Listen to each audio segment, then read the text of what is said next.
లోకమాతకు సోదరులరమిముగని పొందితి పాప విముక్తి భవపాశములు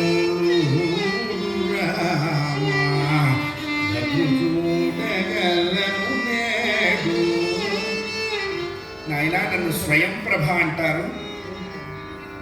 నేను సీతమ్మ వారికి కూతురు లాంటి దాన్ని రా అందుట. బాగానే ఉందమ్మా, నువ్వు ఇక్కడెందుకున్నావు ఈ గోతిలో? అంటే మమ్మల్ని కూడా ఇందులో పెట్టడానుకున్నావా? ఇప్పుడు ఇది ఎట్లా ఎక్కాలే? అప్పటికే 26-27 రోజులు అయిపోయినాయి. సుగ్రీవుడి పాటికి 4-3 కత్తులు బాగా సిద్ధం చేస్తుంటాడు. ఆల్రెడీ బయలుదేరి కూడా ఉంటాడు. మా కేరాఫ్ అడ్రస్లన్నీ వారికి వచ్చేసి ఉంటాయి. ఆ ఫోన్లో మేము ఇప్పుడు ఎక్కడున్నామో కూడా అది డయాగ్నోసిస్ చేస్తూ ఉంటుంది. ఇప్పుడు ఏం చెయ్యాలి అండి? నేను యక్షకన్యను ఆయన కొన్ని వేల సంవత్సరాలు తపస్సు చేశాను మహావిష్ణు దర్శనార్థం. ఆయన ప్రత్యక్షం కాలేదు, వాళ్ళ అబ్బాయి ప్రత్యక్షమైనాడు. ఆయన్ని పిలిచినా రాడు, ఈయన పిలవకుండా వస్తాడు. ఏమే స్వయంప్రభ, ఏమిటి నీ కోరిక అన్నాడు. మీ అబ్బని చూపించబ్బా అన్నాను. అబ్బా ఒకటి అడగబ్బా అన్నాడు ఆయన. ఈ జన్మలో ఈ రూపంతో మా అబ్బను నువ్వు చూడలేవే, వచ్చే జన్మలో మా తండ్రి రామావతారం ధరిస్తాడు. మా తల్లిని వెతుకుతూ కొంతమంది కోతులు నీ దగ్గరకు వస్తాయి, వచ్చిన వాళ్ళకి కావలసిన సహాయం చేస్తే మీకు మా నాన్న దర్శనం అవుతుందని చెప్పాడు. అప్పటి నుంచి గోతులో కూర్చున్నాను ఆయన. బాగానే ఉందమ్మా, ఇచ్చినవాడు బాగానే ఉన్నాడు, పుచ్చుకున్నవాడు బాగానే ఉన్నాడు. ఎంత ఇచ్చాడో తెలియక చాలామంది ఏడ్చారు. ఇప్పుడు మమ్మల్ని ఏం చేయమంటావు? ఒక మంచి మాట చెప్పిందండి. రామ పదారవింద ధ్యాన తత్పరులైన మనకు చింత లేదు. సర్వాధారుడు జగత్పతి శ్రీరామచంద్రుడు ఉండగా మీరంతా కావలసినవి తినండి అన్నది. బాగా తిన్నారు. కొంతమంది మూట కట్టుకున్నారు, మధ్యలో తినచ్చు కదా అని. ఇప్పుడు ఎట్లా ఎక్కడం అన్నారు. మీరు కళ్ళు మూసుకోండి అంది. శాంబరీ విద్యా ప్రభావం చేత రెప్పపాటు కాలంలో వీళ్ళందరినీ శతయోజన విస్తీర్ణమైన లవణ సముద్రం మీద నిలబెట్టిందండి. హరనమ పార్వతీ ఈవిడ ఉపకారం చేయటం, ఆకాశంలో విష్ణు దర్శనం పొందటం, వీళ్ళకి నమస్కరించి విష్ణుమూర్తికి నమస్కరించి ఆ తల్లి ఎగిరిపోయింది. శతయోజన విస్తీర్ణ లవణ సముద్రం కనపడ్డది. ఇప్పుడు ఏం చెయ్యాలి? దక్షిణ దిశకే ఉన్నదిగా. యోజనము అంటే 8 మైళ్ళు, 8 మైళ్ళు అంటే 12 కిలోమీటర్లు. 100 × 12 1200 కిలోమీటర్ల సముద్రాన్ని ఆంజనేయ స్వామి వారు దాటారు. శ్రీలంక ఎక్కడ ఉంది అంటే మనం చూసేది ఒక చిన్న ముక్క. మయన్మారు అవన్నీ కలుపుకుంటే శ్రీలంక యొక్క పూర్తి సమగ్ర స్వరూపం. ఇదంతా రావణ పాలితం అన్నారు. 60 యోజన విస్తీర్ణం, శతయోజన ఉన్నతం, అష్టద్వారపురీం లంక, 7 ప్రాకార శోభితం, త్రికోణ కందకం చైవ, 9 కోటి శివాలయం, 4,00,000 వీధీనాం రావణేన సురక్షితం అని గ్రాఫ్ ఇచ్చాడు వాల్మీకి. 60 యోజనాల వెడల్పు, 100 యోజనాల పొడవు, 8 ద్వారాలు, 7 ప్రాకారాలు, 3 కందకాలు, 9 కోట్ల శివాలయాలు, 4 లక్షల హైవేస్ అండి లంకలో. 4 లక్షల రాజవీధులు. రావణ సామ్రాజ్య లక్ష్మి రావణుడి కౌగిలిలో బంధింపబడింది అని చెప్పారు. 9 కోట్ల శివాలయాల్లో తెల్లవారుజామున బ్రాహ్మీ ముహూర్తంలో 9 కోట్ల రూపాలు ధరించి ఏకకాలంలో న్యాసం చెప్పేవాట రావణాసురుడు. అది విశేషం. అటువంటి లంక దాటాలి 100 యోజనాలు. నువ్వెంత దాడతావు అన్నాడు. ప్రయత్నిస్తే 10 అన్నాడు. అక్కర్లేదు వెనక్కి రా. నువ్వెంత అన్నారు. 20. సరే వాడిని 10 టైంలో గాలం వేస్తే నీకు 20 దూరాల గాలం వేయాలి. ఒకడు 99 అన్నాడు. 1 దాటినవాడు ఒకటే, 99 దాటినవాడు ఒకటే. వెనక్కిరా. 1 దాటితే ఇక్కడికి వస్తాడు, 99 దాటితే అక్కడికి వస్తాడు. జాంబవంతుని అడిగారు, మరి అందరినీ అడుగుతున్నావు, నువ్వు దాటవేమి? మరి అక్కుపక్షులారా, అసలు నాకు ఇది పెద్ద లెక్క కాదు. అయితే ఈ కుడి తొడకి ఒక చిన్న ఇబ్బంది ఉంది. వామనుల వారు విరాట్ స్వరూపాన్ని చేశారు కదా, ఆ విరాట్ స్వరూపంలో ఉన్న వామనుల వారికి 3 సార్లు ప్రదక్షిణం చేశాటండి జాంబవంతుడు. 3వ సారి ప్రదక్షిణంలో కొంచెం ఒళ్ళు తూలింది, నెట్టింది. ఆ నెట్టడం చేత పోయి ఆయన మేరు పర్వతం మీద పడ్డాట. పడేటప్పటికల్లా బాగా మేరు పర్వతంలో ఒక ముక్క జాంబవంతుల వారి తొడలో ఇరుక్కుపోయింది, దిగబడిపోయింది. అది సర్జరీ చేసి తీసే సర్జన్ ఎవరు లేదులా, అందుకని ఆ ముక్కను తొడలో పెట్టుకొని అట్లాగే నడుస్తున్నాను. కాలు ఎత్తడానికి ఈ ముక్క ఇబ్బందిగా ఉంది కాబట్టి నేను ఫ్లై చేయడానికి అనుమానిస్తున్నాను అని చెప్పాట జాంబవంతుడు. ఈయన ఎక్కడున్నారన్నారు. ఆయన ఎక్కడో ఉన్నాడు, ఇప్పుడు ఆయన సంగతి మనకు అనవసరం లేదు. అందరూ వీళ్ళంతాగా ఎగరలేని వాడు మొదలు పెడుతూ ఉంటారు. వెనకాల వచ్చే బ్యాచ్ ఎందుకంటే తర్వాత గ్రేట్ ఫినాలే చేసుకోవటానికి, ఇక్కడ వల్ల ప్రోగ్రాం అవ్వదు, చాలదు. ఈ సమయంలో ఒక పెద్ద పర్వతం నడిచి వస్తున్నదండి సముద్రం మధ్యలో వచ్చి. అనుకున్నా, ఆహా, అక్కడ చావలేదు, అక్కడ చావలేదు, అక్కడ చావు, ఇక్కడ చస్తాం, ఇది మనల్ని మింగటానికే వస్తున్నట్టుంది అని కాటుక కొండ లాంటి పర్వతంతో ఉన్న ఒక ఆకారం ఏదో నడుస్తుంటే ఏం చేస్తారో సముద్రంలో బయటికి పోగలరా, పోలేదు, దాన్ని తప్పించుకోలేదు. వీళ్ళు ఎటు తిరిగితే అది తిరుగుతున్నది, ఏం చెయ్యాలో తోచక పతిత పావన జానకి జీవన సీతామోహన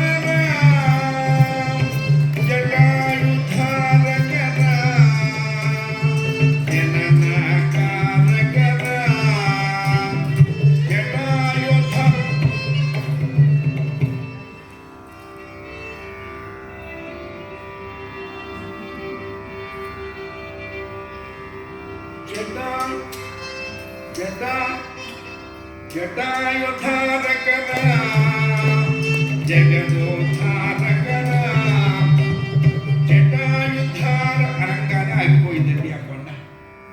వీళ్ళు అనుకున్నారు ఇది మనల్ని తెందు, దగ్గరికి వెళ్ళారు.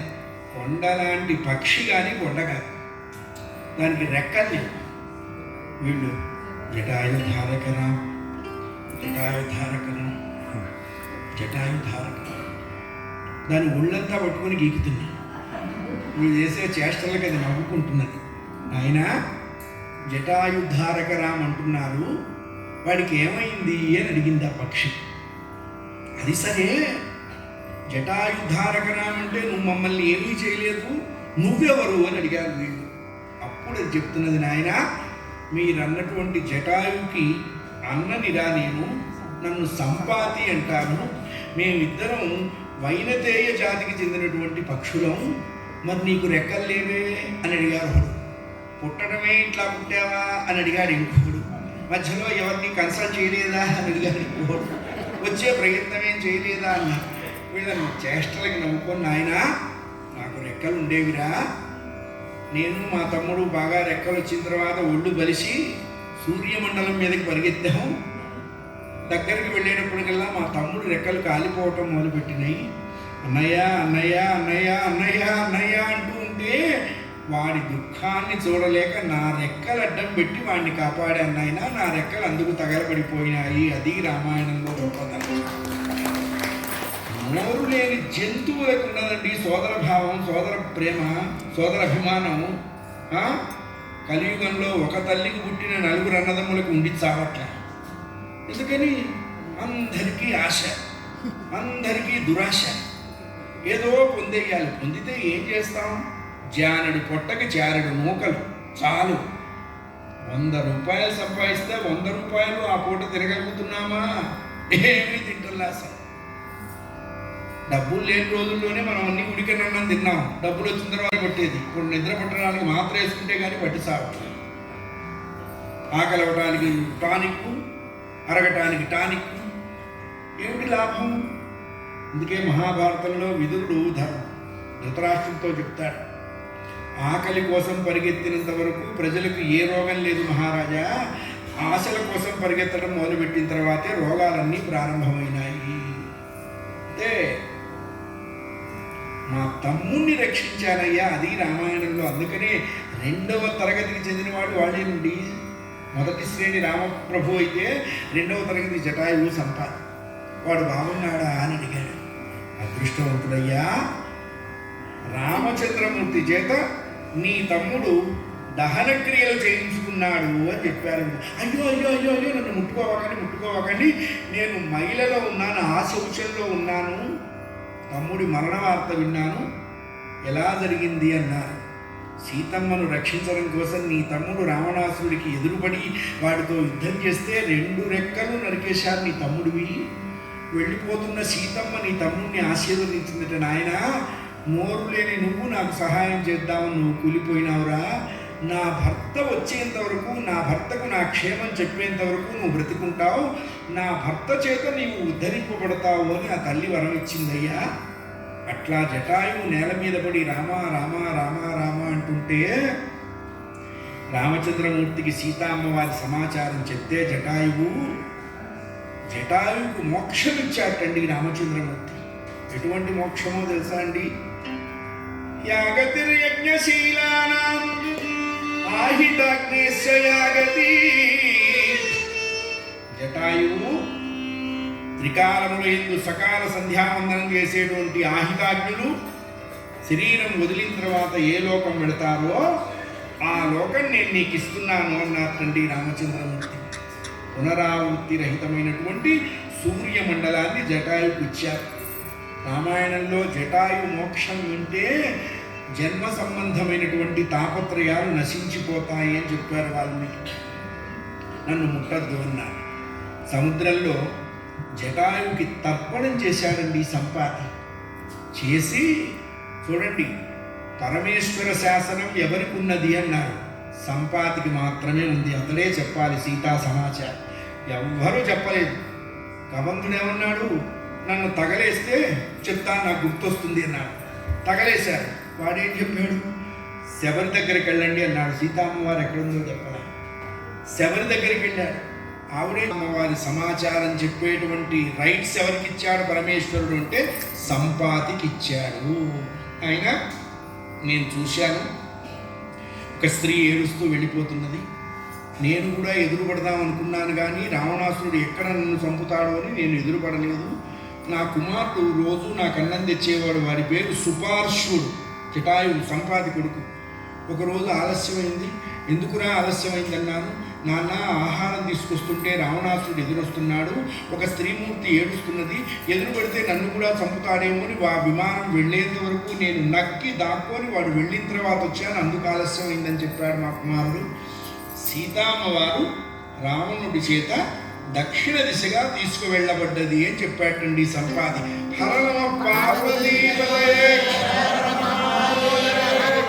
ఇక్కడ విశేషం ఏమిటి అన్నారు. రామచంద్రుని కన్న శరణుడవడు,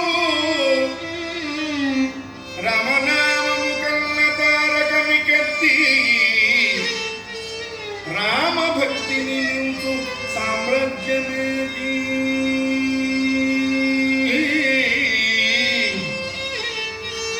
సీతామ్మవారి క్షేమ సమాచార వార్త వీళ్ళకి చెప్తే రాముడు ఏం చేశారండి, అంతకుముందు వాడికి రెక్కలు లేవు. ఎందుకు లేవు అన్నారు. సూర్యమండలానికి ఎగిరి సూర్యకిరణ ప్రభావం చేత కాలిపోయినాయి.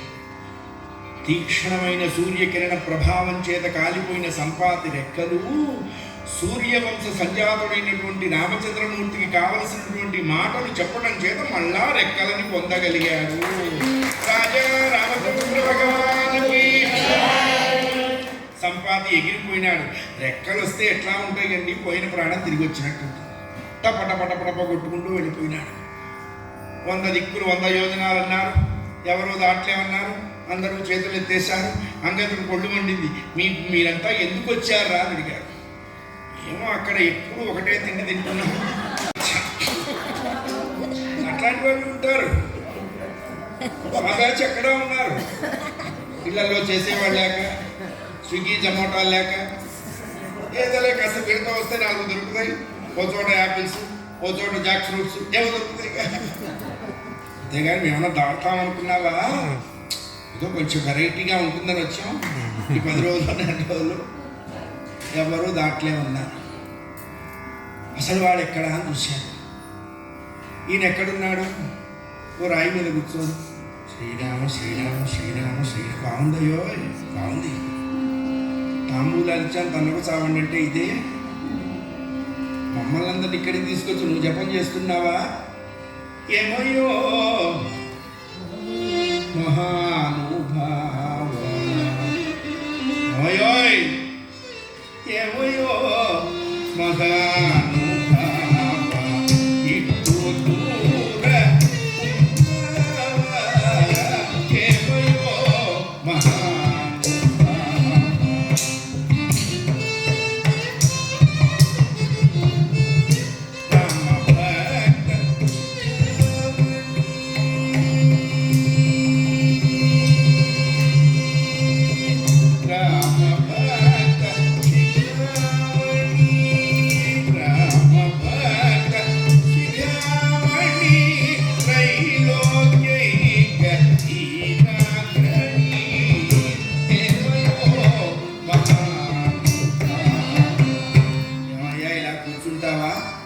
మర్కట మత్రుడవు కావు మరి మహాబలుండవీవు, తర్కింపక వార్ధి దాటి ధరణి జగని రమ్ము ఈ పాటి ఏమయ్యో. టైమైపోయిందయ్యా, ఇప్పుడేం చెప్పవాక, తర్కింపొద్దు, సముద్రం దాటో, అమ్మని చూడు, మళ్ళా వెంటనే వచ్చి మేము బతుకుంటాం. నువ్వు రావడం ఆలస్యం అయితే నేను చచ్చుకుంటాను, అప్పుడు మేము మీకు కనపడాలి. నేను కనపడాలంటే నువ్వు తొందరగా రా. సత్య సంకల్పుడు కామరూపి మనోజవుడు అప్రతిహత గతి నీవు హనుమ, నీ శక్తి నీ వెరుంగవు గాని నీవు సాక్షాత్ శివుడవు శివుడవు శివుడవు శివుడవు శివుడవు శివుడవు హనుమాని కేకబెట్టారండి. ఏమైందండి? అప్పటికి గుర్తొచ్చింది ఆయనకి మర్చిపోయిన జ్ఞాపకం. మెల్లగా మహేంద్రగిరి మీదకి చేరాడు. పెరుగుతున్నాడు పెరుగుతున్నాడు పెరుగుతున్నాడు పెరుగుతున్నాడు పెరుగుతున్నాడు పెరుగుతున్నాడు ఎంతవరకు పెరిగాడన్నారు. ఇంకొంచెం పెరిగితే ఆ ఆకాశానికి ఉన్న గోడ ముక్కలు అవుతుంది. అంత పెరిగారటండి. కళ్ళు ఎలా ఉన్నాయన్నారు. పెద్ద పులి కళ్ళు ఎలా వేట మీద నిక్షిప్తమై ఉంటాయో అలా అంత తీక్షణ దృష్టితో ఉన్నారు స్వామి. తాతయ్య చూసినా కనపట్టాల ఆయనకి. ఆయన చూశారు, ఇటువా ఇలా ఉన్నారు. సముద్ర శిరోగ్రీవో గవాన్పతిరివా బభౌ అని చెప్పారు వాల్మీకి. తతో రావణ నీతాయా అని ప్రారంభమైంది సుందరకాండ. తతహ అని మొదలుపెట్టారు. తతహ అంటే బయట అర్థం ఏమిటన్నారు, సంపాతి చెప్పిన వార్త విన్న తర్వాత.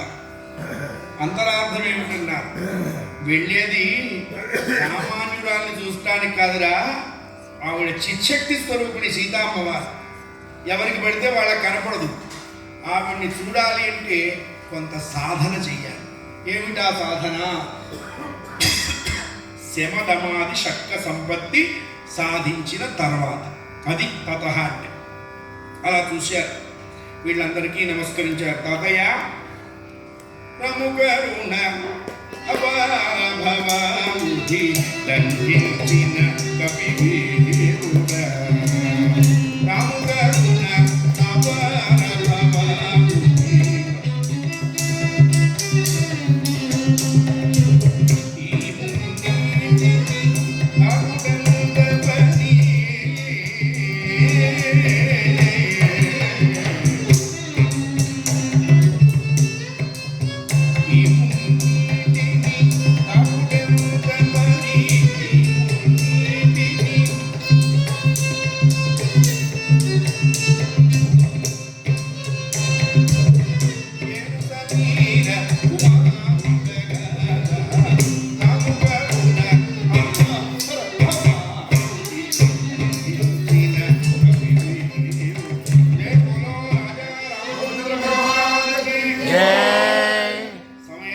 లాభంగారా అన్నారు. వీళ్ళంతా బయలుదేరారు. ఈయన ససూర్యాయ మహేంద్రాయ పవనాయ స్వయం భవే భూదేభ్యశ్చాంజలిం కృత్వా జగార గమనేరతిం.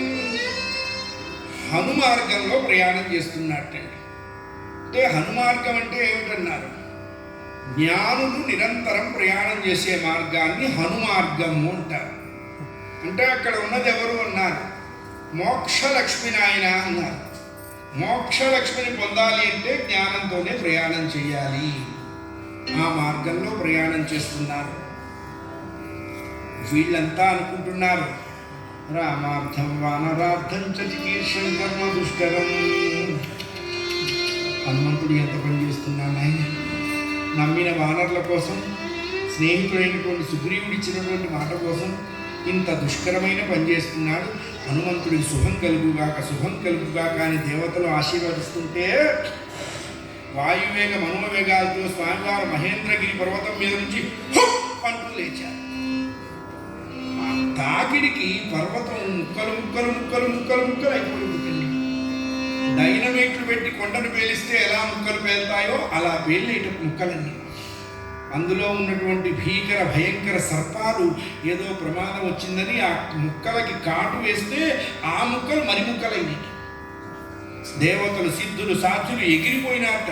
అక్కడికి వచ్చిన వాళ్ళందరూ కూడా స్వామివారి వేగానికి ఆ పర్వతం మీద ఉన్న పెద్ద పెద్ద చెట్లు రైనట్టు లేచినాయిటండి. వెంట ఎట్లా లేచాయన్నారు. మన ఇంటికి ఎవరైనా చుట్టం వస్తే వాడిని బస్టాండ్ దాకా వెళ్ళి బస్సు ఎక్కించి బస్సు నిదానంగా కదిలేంత వరకు మనం కూడా చెయ్యి ఊతూ ఉంటాం. బస్సు వేగం అందుకుంటే మేము ఉంటాం వెళ్ళినా. అట్లాగే ఆంజనేయ స్వామి వారి వేగాన్ని అందుకోలేక కొన్ని చెట్లు నేలరాలిపోయి ఇలా వెళ్ళిపోతూ ఉన్నారు. స్వామివారు 25 యోజనాల దూరం వచ్చారు. ఇక్కడ చూడండి, హనుమంతుడు ఒక్కడే వెళుతున్నారు సీతా దర్శనార్థం. వేరే తోడు లేదా ఆయనకి. వెళుతున్నవాడు ఎలా ప్రవర్తిస్తాడో తెలుసుకుందామనుకున్నారు దేవతలు. మొట్టమొదట హిమవంతుడి కుమారుడైనటువంటి మైనాకుడిని సముద్రంలోంచి బయటికి తీశారు. పార్వతీదేవికి తమ్ముడు. వాడెందుకు ఇక్కడ షెల్టర్ తీసుకున్నాడంటే ఒకప్పుడు పర్వతాలకు లెక్కలు ఉండేవి. అవి ఇష్టం వచ్చినట్టుగా ఎగిరేవి. ఎక్కడన్నా మంచి ప్రోగ్రాం జరుగుతుంటే విందామని అక్కడ కూర్చుంటే కింద ఉన్న వాళ్ళ కూర్చునేవాడు. వీళ్ళంతా ఇంద్రుడికి వాటి మీద చెప్పారు కంప్లైంట్. ఇంద్రుడు వజ్రాయుధంతో పర్వతాల రెక్కలు ఖండిస్తూ ఉంటే మైనాకుడు భయపడి సముద్రుడిని శరణన్నట్ట. కొన్నాళ్ళు నీ దగ్గర ఉంటాను. సముద్రుడు అన్నట్ట, ఇట్లా నిన్ను నాలో ఉంచుకుంటే నాకేదైనా ఉండాలి కదా, నాకేమిటి ఉపకారం అన్నట్ట. మైనాకుడు అన్నట్ట, ఎప్పుడైనా మీ వంశంలో వాడికి ఏదైనా ఉపకారం కావాల్సి వస్తే నేను చేస్తా అన్నట్ట.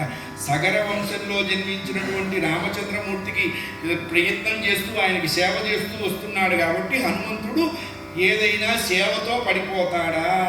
చూడండి, వెళ్ళిపోయేవాడి దృష్టి డెస్టినేషన్ మీదే ఉండాలి.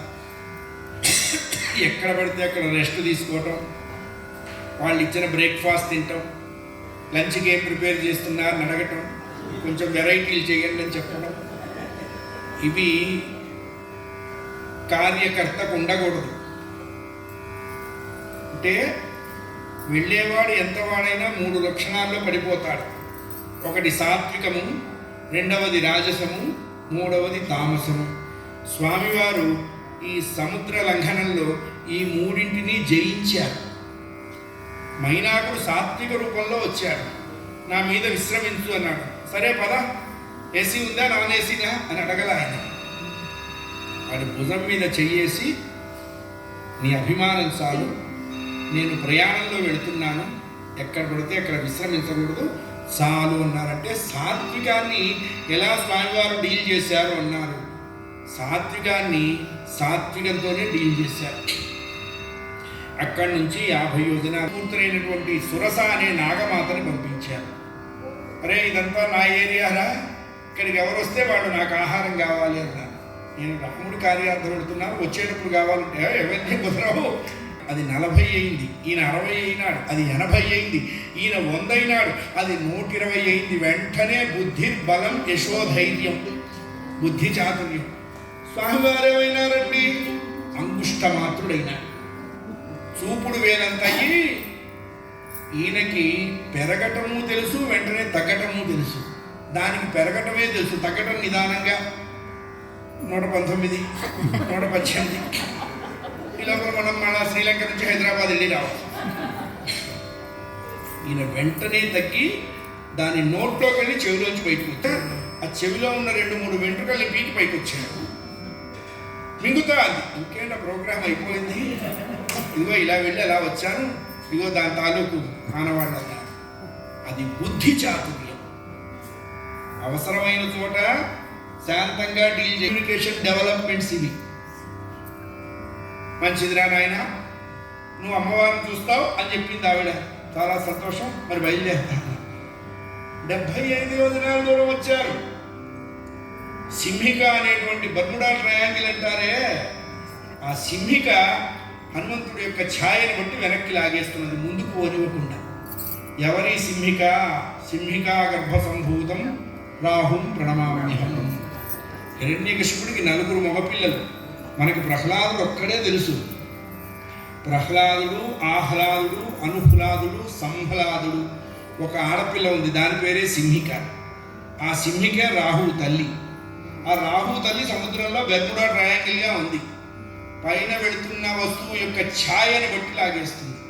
ఎంతసేపటికి స్వామివారు ముందుకు కదల్లా, వెనక్కి లాగబడుతున్నాడు. ఇదేమిటి ఇలా అయిందని ఒకసారి అలా వెనక్కి తిరిగాడు. ఛాయాగ్రాహి కనపడ్డది.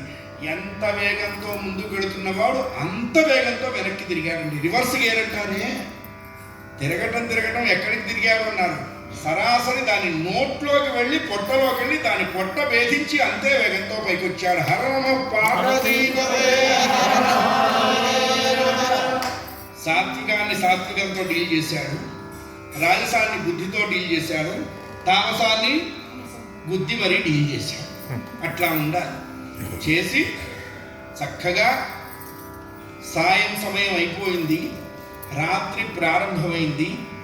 సువేలాద్రి అనేటువంటి పర్వతం మీద స్వామివారు విశ్రమించారు. అడుగు పెట్టారు. పెట్టేటప్పటికల్లా చలి అనిపించిందంటే స్వామి అబ్బా ఇంత చలిగా అని ఆ నడుముకి ఉత్తరీయం చుట్టుకున్నారుగా. ఆ ఉత్తరీయం తీసి ఒంటి నిండా కప్పుకున్నారు. కారణం ఏమిటి అన్నారు. అది మార్గశిర మాసం, చలికాలము అన్నారు. ఆంజనేయ స్వామి వారు సీతమ్మ వారిని ఎప్పుడు దర్శనం చేశారు లంకలో అంటే మార్గశిర శుద్ధ త్రయోదశి రోజు దర్శనం చేశారు. అది హనుమద్ వ్రతము అని చేస్తారు. సువేలాద్రి మీద స్వామివారు విశ్రమించి అర్ధరాత్రి అయిన తర్వాత ప్రవేశిస్తే బాగుంటుంది అంటూ ఆ లంకా నగరాన్ని అంతటినీ కూడా స్వామివారు దర్శించి అర్ధరాత్రి సమయంలో చిన్న పిల్ల రూపంలో లోపలికి అడుగు పెడుతున్నారు. ఆగో, ఇంత పవర్ఫుల్ సీసీ కెమెరా ఇక్కడే రామాయణ చూశారు. ఆ ద్వారానికి సరిపడా ఉంది. లంకా నగరాన్ని కాపలా కాసే చీఫ్ సెక్యూరిటీ ఆఫీసర్, దాని పేరు లంకిని. ఎవడవురా అంది. చెప్పాడు, లోపలికి ఎడతా అన్నాడు. కుదరదు అంది. కుదరాల్సిందే అన్నాడు. కుదరటం ఏమిటా అని ఒక గుద్దు గుద్దింది. అది నీకు ఒళ్ళు మండింది.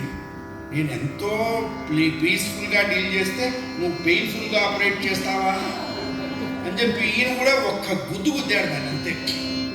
ఈ గుద్దు పడంగానే ఓ మగా వీరుడా రిలీవింగ్ ఆర్డర్ ఇవ్వరా బ్రహ్మ అంటే, కాదు ఒకడు వస్తాడు వాడు రిలీవ్ చేస్తాడులే పోన్నాడు. ఆయన ఎప్పుడు వస్తాడా రిలీవింగ్ ఆఫీసర్ చూస్తున్నాడు. నా మనవి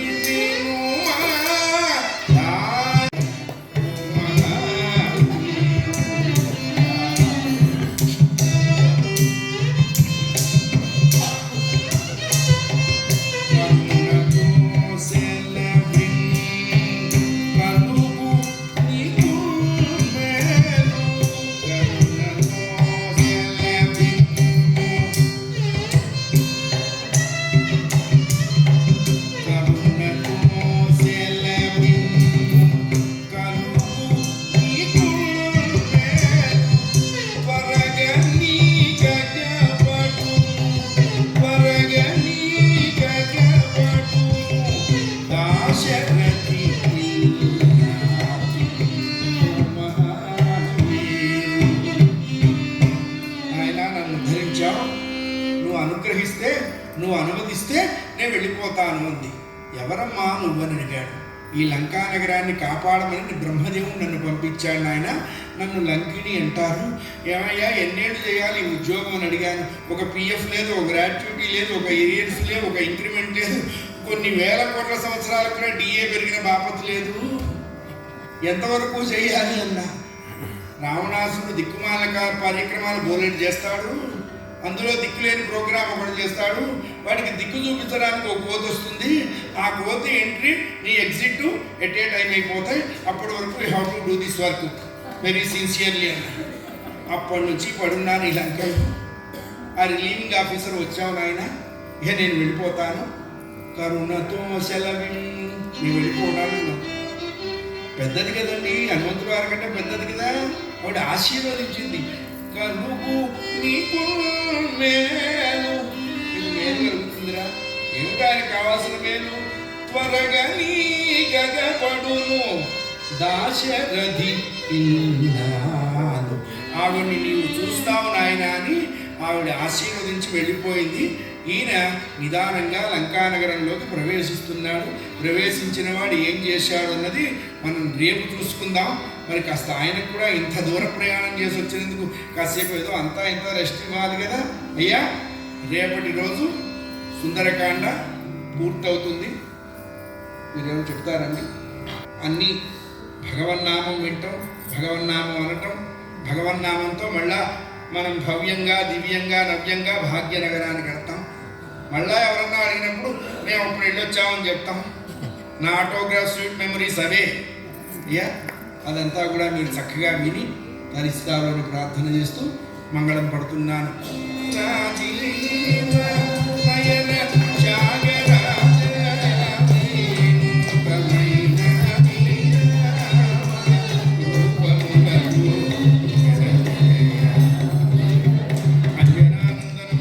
జానకి శోకనాశనం